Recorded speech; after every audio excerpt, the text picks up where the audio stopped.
Reality TV is the candy of entertainment and provides no nutrients to our brains whatsoever, but boy does it taste good. That was a good slurp sound.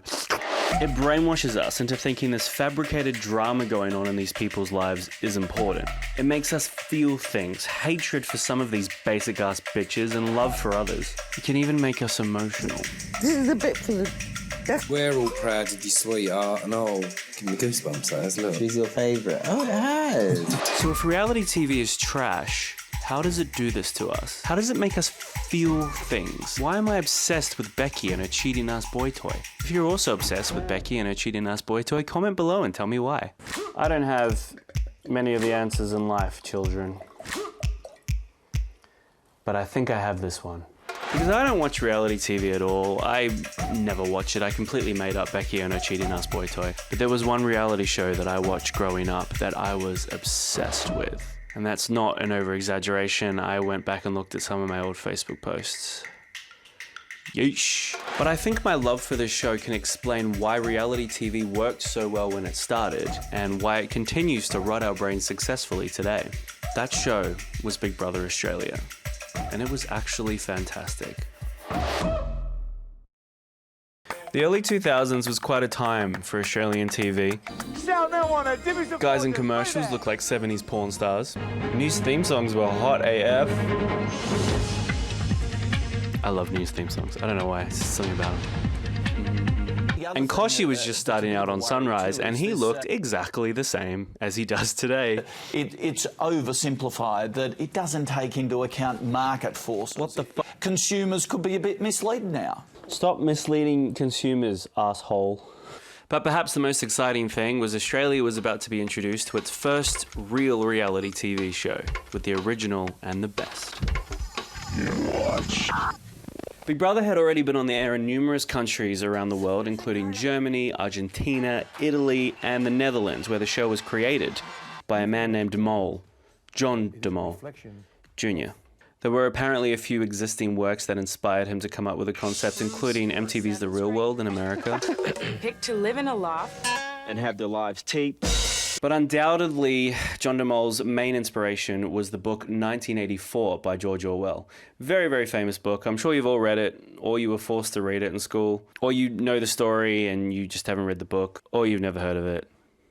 Those are all the options. To give a very brief overview, 1984 is set in a dystopian future, although it's looking more and more likely today, where the entirety of society is watched under constant surveillance 24/7 by an all-knowing, all-seeing dictator called Big Brother. Big Brother monitors all citizens and can control and punish citizens as he sees fit. Oh, let's make a TV show out of this. Big Brother launched on Network 10 on the 23rd of April 2001, and it was a massive TV event because they made sure it was a massive TV event. They hired one limo for each housemate, and they hired a helicopter to film the limos, and then they played Groovy's 2000s techno, and they made the audience scream loudly. And at last, the moment you've been waiting for is here. Are you ready? Yeah! This was also the night Australia was introduced to the Queen of Big Brother Australia.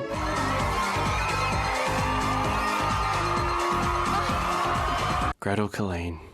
Oh, Gretel. Guys, I cannot overstate how amazing Gretel was at hosting this show. She was fantastic. She was a little bit of a bitch. Australia welcomes Big Brother. 12 everyday Australians were locked away in a house that was under constant surveillance. Every corner of that place had cameras and microphones. Their every move was filmed, recorded, broadcast to the nation, and streamed live 24 hours a day online. Yes, they had internet in 2001, but unless you were rich, it was very slow. The public would vote throughout the 3-month experiment, and one by one, housemates would be evicted from the house every week until one remained. That one person would be awarded $250,000. Adjusted for inflation, that's about $426,000 today. They ask you how you are, you just have to say that you're fine. That first season was watched by millions every single night. Channel 10 had an undeniable hit on their hands, and rightfully so. Big Brother was a groundbreaking concept at the time. In case I don't see you, good afternoon, good evening, and good night. The idea of filming someone's life wasn't new. There were works of fiction, like The Truman Show, that kind of explored it a little bit. What the hell are you talking about? Who you talking to? But doing it for real was like so new and like so rad. The show ran for over a decade in Australia and it became a staple in Australian culture. Brother Eviction Show number 9, coming to you live from Dreamworld on the Gold Coast. Some people loved it, some people loathed it, but everyone knew about it and everyone was talking about it. There was even one year, I kid you not, where the Prime Minister of Australia, this guy, Mr. John Howard, took time out of his schedule to publicly bash Big Brother on live radio, and then the show used that interview to promote the show. Here's a great opportunity for Channel 10 to do a bit of self-regulation and get this stupid program off the air.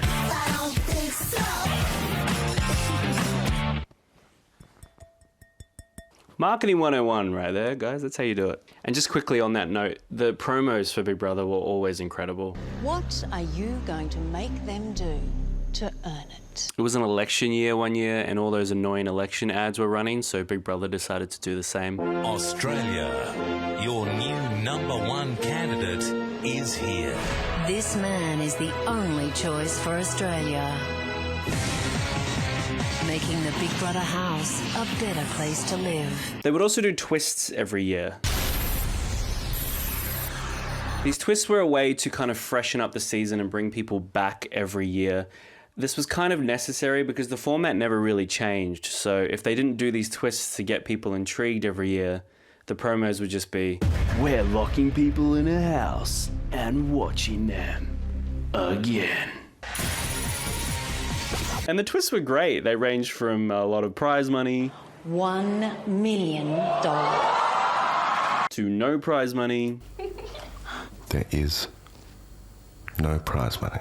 One year they had 2 houses secretly. Another year they had twins that swapped out and they were pretending to be one person. This was just to freshen up the start of the season. But every year the twists would die off and Big Brother would eventually get back to what it was really all about. Perving on people. Here's where we get to the lesson, children. It had a lot of boring shithouse moments of people just sitting around, living their life. Unfortunately, that's going to happen when you put real people in a house. Sometimes real people are boring, but sometimes real people are interesting. Is that what you want? Because that's the doing. Oh, come on. There's no way I'm going to put up with this anymore. Come on, David, you're overreacting. When Big Brother was in its infancy, there was real, genuine people in there. The beauty of this concept were those moments of real, raw emotion. Big Brother didn't always produce gold, but when it did, it was genuine. I can't handle having a fight with you. I don't have anybody else in here, seriously, I just... You've always got me, man. You've always got me, alright? When you go back and watch old episodes of Big Brother, you'll notice that there's no dramatic music, there's no over-dramatized bullshit, there's no heavy editing, no producers getting involved. This was the difference between a genuine social experiment and the reality TV that we have today. As the years went on, TV executives wanted more of the drama with none of the boring bits. They wanted the view without the laborious hike. They wanted the result without the work. They wanted the cake and eat it too. You know what I'm trying to say. They wanted the good shit without the bad, boring shit. But that's not how people work.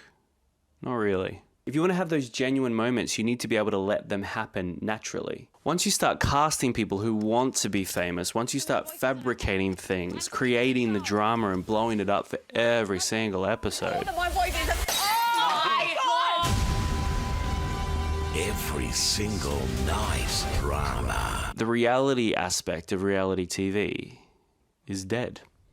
Now, I'm not saying reality TV isn't entertaining today. That's not what I'm saying. Shows like Island of Love, First at Sight Married, and Rich Family with Big Bum Bums that are still as strong as ever, but they're not real. However, the emotion that those shows bring out in us is real. It doesn't matter that all this stuff was planned out meticulously by producers. It still brings out the emotions that we got inside of us, in here. And they're able to do that because of the lessons they learned from the original reality show. Through all those years of boring ass footage, these producers sat down and figured out what parts of the human experience were interesting. They learned how they happened, they got psychologists to figure out how best to emulate these moments of real drama, and then they made them happen.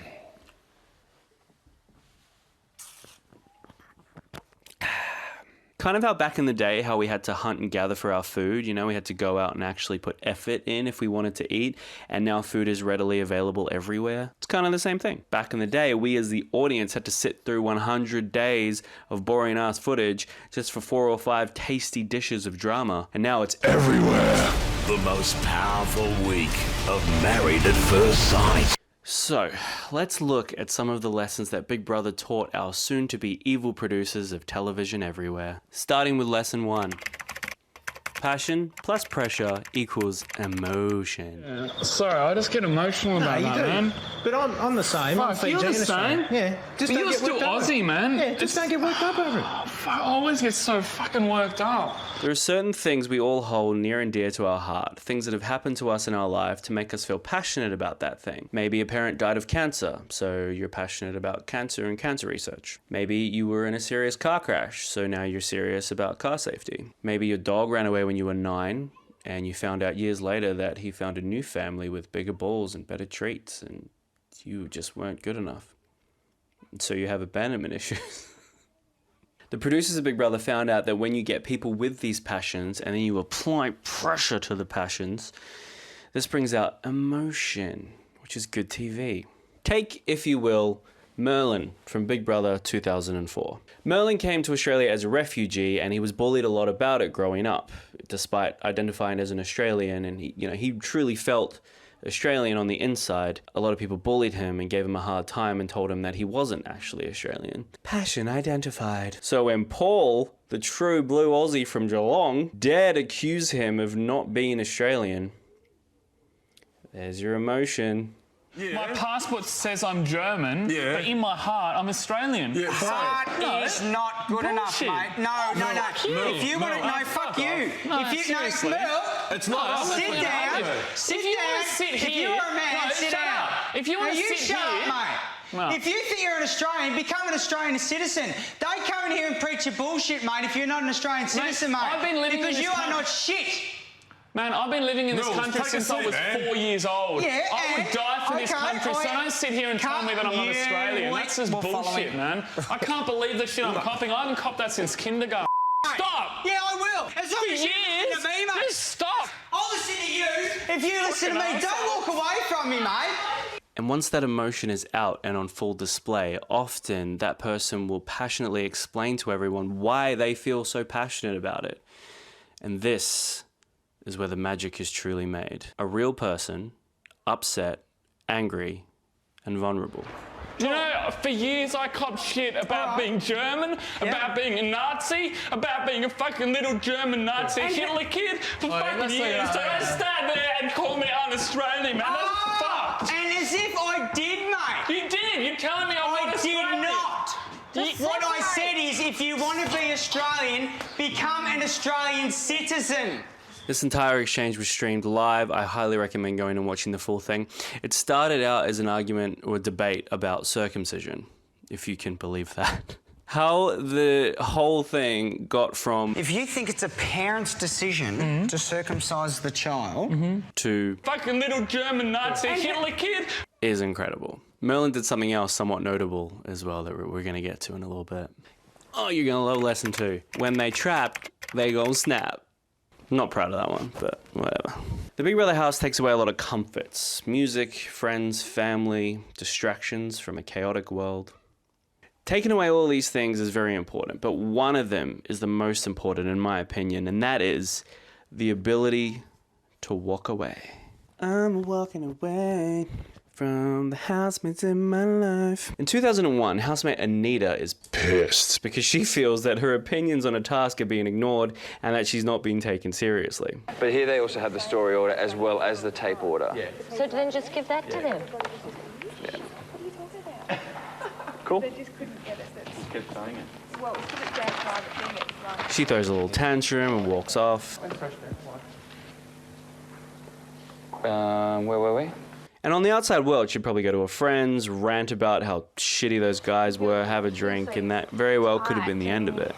So why can't people be honest? Hey? Why can't they just be honest instead of treating you like a 2-year-old? That's just the way some of them are, baby. It's just because you and me are very... Smirk. They smirk. But in the Big Brother house, you got nowhere to go. You can't leave. Locking people in the house forces people to confront each other when they have issues. It doesn't happen straight away, but when it does, there's your magic. One. And that's tape 2. I hope I do get less now. I really do. Say again? I hope I get less. Why? Because I hope I do. Hope you get less what? Because that's all I wanted to do was contribute. Yeah, you were contributing. But I just write it out now. I can't believe I have to cry to you guys. I can't believe it. I can't believe I'm not strong enough to laugh. Okay, can I what seems a bit the problem here, Anita, was... Did you sit and smirk at me? Yeah, like you are now. But you're accusing me. You haven't established. Like you are now. Like you couldn't even look me in the eye to speak with me. Why can't anyone just be honest here? Okay, I was... Why does everything have to be going around like this and make me feel like an idiot? Or anybody else? Why can't you just be open and say what you feel? We as an audience can relate to this, I feel, because we've all had instances in life where we want to confront someone, but we don't. So when we see someone actually doing it, it's instantly attention grabbing. Okay, it's time for the next lesson, and be warned, this one is not for the faint of heart. Lesson 3. People can be fucking scary. When you put normal everyday people in a house, sometimes those people have had messed up experiences in their life. As the producers of Big Brother in 2003 learned, this is great. It's attention grabbing, it's headline grabbing, you can use it. But it's also a little bit scary. In 2003, housemate Belinda was up late with the guys and she'd had a little bit too much to drink. Are you ready? Everybody sit behind Carlo and I'll honestly tell you. Don't be Not in a dickhead. way that I'm pissed, but in a way that I'm ready. You know when you're drunk and you start to confess things like who you used to have crushes on and how your sister was involved with the bloody murder of an innocent person. All that good stuff. Think of the worst thing you could ever She got think raped, of. maybe? Or she No. rapes a boy? Think of something worse Raping than a rape. boy? No. Carlo, What? what's worse than rape? She kills someone. You serious? But worse than that, maybe not rape, not murdering someone, but in a worse way. Being involved. He sliced his throat, made sure he saw everything, and put this small axe through the back of his head. Sit with her until she goes to sleep. It's the biggest thing that's been to me. You're alright, it's okay. Alright. Sit with her until she sleeps. Do you want to go to bed, honey? Because I don't want Big Brother getting angry at us. Imagine being one of the guys in that room. How do you respond to something like that? The way it is way life goes, it's never peachy, and we know this. I know, but It's the way why? it is. That's the way life is. Like I've Yeah, been through but a it lot. shouldn't be like that. Now, they obviously couldn't use this footage in the normal Daily Show, but the online reaction was massive. The news ate it up. So the lawyers gave the okay on certain parts of the footage, and they ended up playing a little bit of it on Big Brother Uncut, their late night show. In a late night conversation with Carlo, Saxon and Vincent, she revealed details about a disturbing incident involving someone close to her. For legal reasons, we can only bring you an edited version of the conversation, but nonetheless, you should be warned some viewers may still find it distressing. The seriousness of the situation ended up being real drama surrounding the production, and the producers kind of used it for their benefit and publicity. A great little lesson for our baby producers. Drama behind the scenes was just as valuable as drama happening inside the house. Which brings us to our next lesson. The world is our stage. Piggybacking off the whole real people have issues kind of thing, real people also have causes. Sometimes housemates would go into that house with real genuine causes that were close to their heart, and sometimes they were so close that they were willing to break the rules in order to have their voices heard.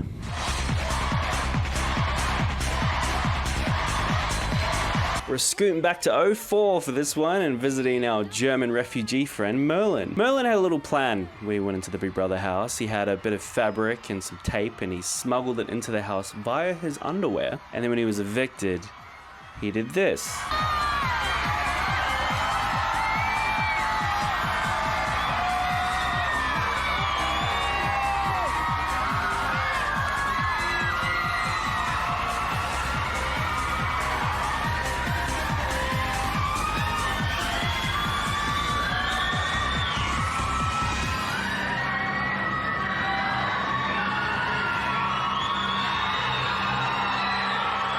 Live event television in the noughties didn't get any better than this. An unplanned protest in prime time. Gold. You're probably thinking, well, what happened when he sat down on the couch? I'll tell you what fucking happened. Hostess with the mostest, Gretel Colleen, sat on that couch, turned on mum mode, and took fucking control. Merlin, are you going to speak? Shush!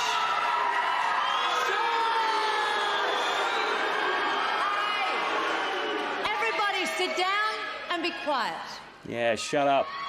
I'm sure we've all had plenty of time to absorb Merlin's message, which is a valid message, and may I say, a good opportunity to express it. Well done.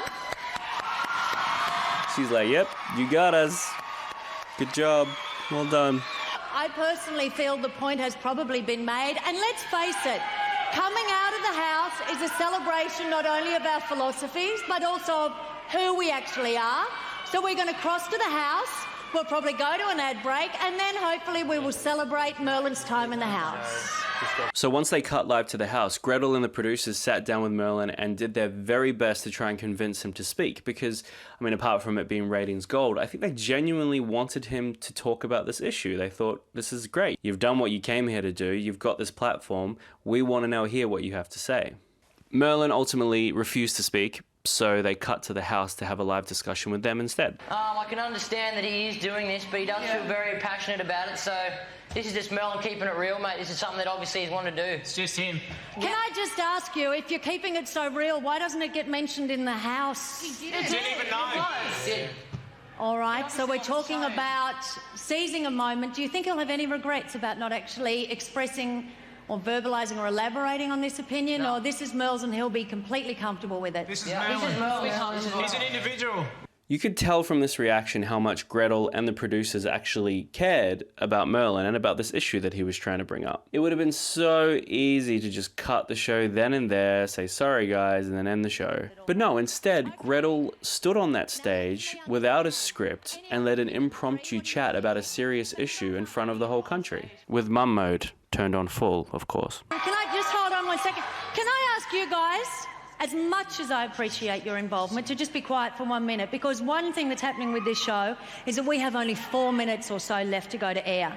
So let's try and get a little bit of a chat with our housemates to get their perspective, because we can talk about it all night. This obviously caught them off guard and fucked up the show a little bit. The next one, 13, 4. Somebody got 4, Merlin got 46. So there we go. What's the next thing we're going to, big brother? But you cannot buy the publicity that this brought the show. Speaking of publicity, lesson number 5, one man's tragedy is another man's ratings. Big Brother Australia was no controversy. Wow, what the fuck was that? Big Brother Australia was no stranger to controversy. Every now and again, a housemate would do something or say something to make the entire country hate on it. I'd say, make this Big Brother the last. Want it off the air. Get it off. Isn't it interesting that despite these controversies still happening today on modern reality shows, conversations like this don't really happen anymore? You could argue that we're a little bit desensitized or that the situations are a little bit more controlled now. I would argue that these conversations were stupid to begin with, because each and every time it wasn't the show itself doing these stupid, silly things. It was the real, genuine people that they had in there. And real people make mistakes. So when these issues come out and these mistakes are made, should we get angry at the show displaying them, or should we observe, pay attention, and learn from it? Because at the end of the day, if these real, genuine people in the house are doing these things, they're happening on the outside world. In 2006, housemates John and Ashley were in the bedroom late one night, fooling around. They'd had a little bit to drink. Can't hear you. Cam, come over here. What? What are you doing? Come over here. You're not going to fart on me, are you? No. They decided to play a little prank on Kim Miller, and that little prank was to turkey slap her. Funny. So funny. Now, I'm not going to explain what a turkey slap is. Instead, I'm going to demonstrate it crudely using this pen. Okay.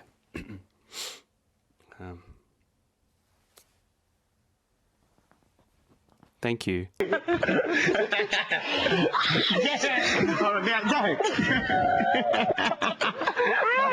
This footage was obviously never broadcast, but that good old live stream was rolling away in the early hours of the morning, and some late night pervs were like, record, send to 7 News. Because this was unwanted sexual activity, it was classed as sexual assault. Camilla was questioned by producers and police the next day, and she declined to press charges. It was an incident that happened last night. However, the producers were forced to kick out John and Ashley, and they did so very discreetly. This is Big Brother. John, Ashley, to the diary room. Last night, John and Ashley were involved in an incident that breached one of Big Brother's most fundamental rules. They exit via the diary room, never to return. Their time in the house has come to an end. Now, this was a massive talking point in Australia and remains to this day an infamous part of Big Brother Australia's history.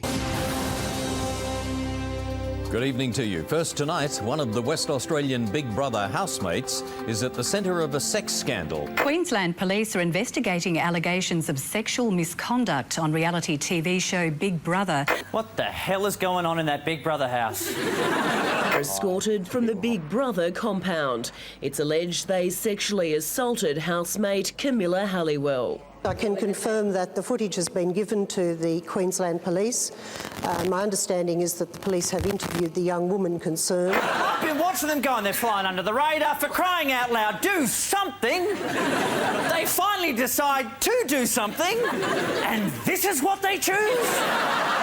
While mainstream media were banging on about how terrible the show was, this was never the show's fault. This was the result of actions by 2 young Australians who were just fooling around in a bedroom, young, drunk, and full of beans, and they went a bit too far. Big Brother has a duty of care to its housemates, and they acted accordingly by kicking them out and asking Camilla if she wanted to press charges. Pointing all the fingers at the show and talking about how terrible it was extremely anti-productive. Because this happens in our day-to-day life. It happens constantly on the outside world. This show held a mirror up to ourselves as a society, and sometimes when you hold a mirror up to yourself, you do not like what you see. Happens to me every day. The message here shouldn't have been, how terrible is Big Brother? The message should have been, this can and does happen on the outside world.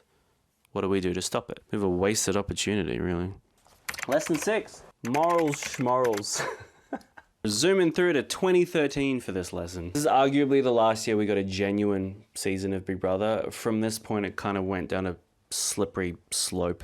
By 2013, the show had switched networks. It was now on Network 9. And to be fair to Channel 9, they did some pretty decent seasons. 2 out of 3 of their seasons were great. 2012 was decent. 2013 was one of my favorite seasons. 2014 can suck my dick. We're not going to talk about 2014. In 2013, we met Tully, one of the most fascinating housemates to step through those doors, in my opinion. Tully was,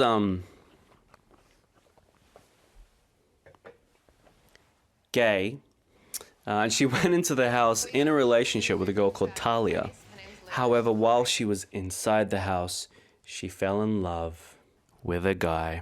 I don't think she realises that she's being watched 24/7. She's in love with him. She's in love. Hang on, if we're going to talk about Tully and Drew, I need more wine.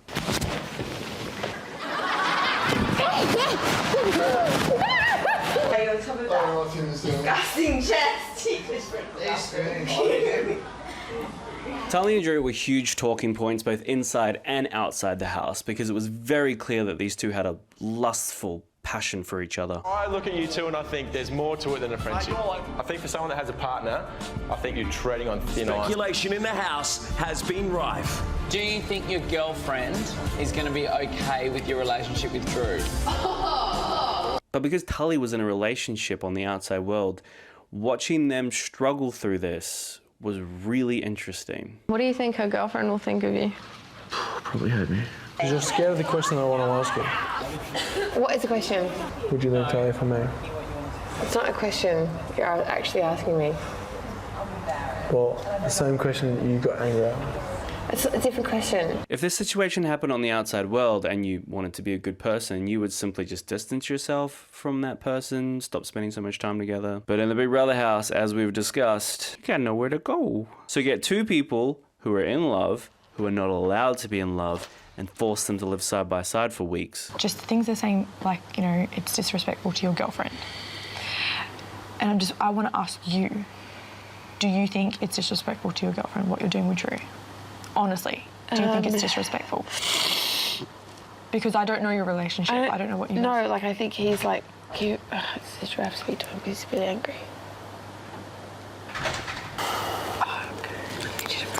Don't worry about it. I can't be bothered. No, it's alright. I actually don't want to talk. No, it's cool. It's fine. I want to speak to you. No, it's fine. If you need a witness, keep her here. No, I don't. For what? I don't need a witness for anything. Yet another great social experiment that we got to watch in real time. Tully's girlfriend then dumped her via Twitter, so the whole country knew she was single except for her. And because this was such a widely talked about incident, the producers decided to play into it. Tully was eventually evicted, found out she was dumped, and then weeks later, the producers brought her back into the house just for a minute. This is Big Brother. Freeze.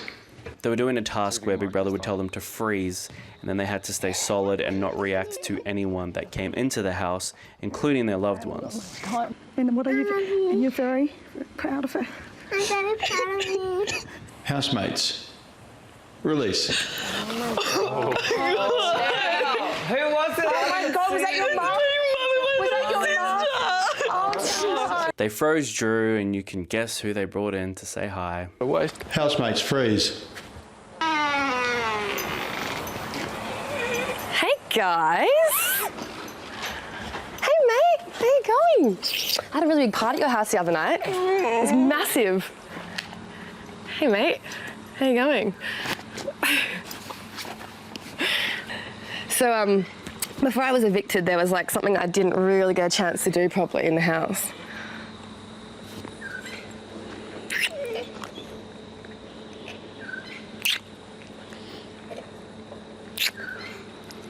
By the way, I'm single. Hi guys, miss ya. Release.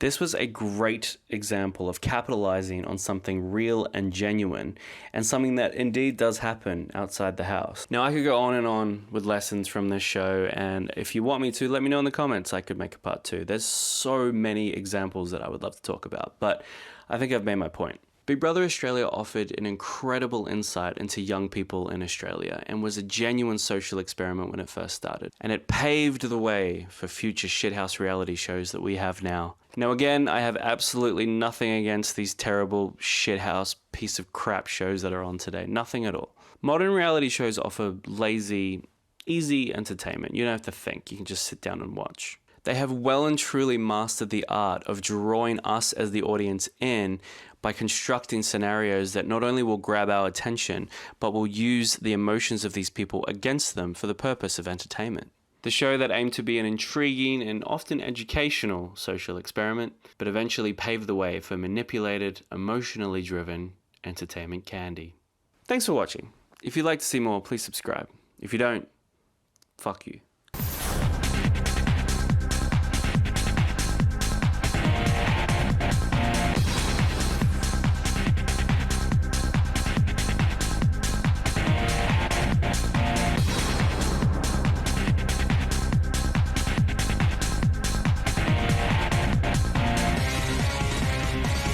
This program brought to you from Dreamworld, the home of Big Brother.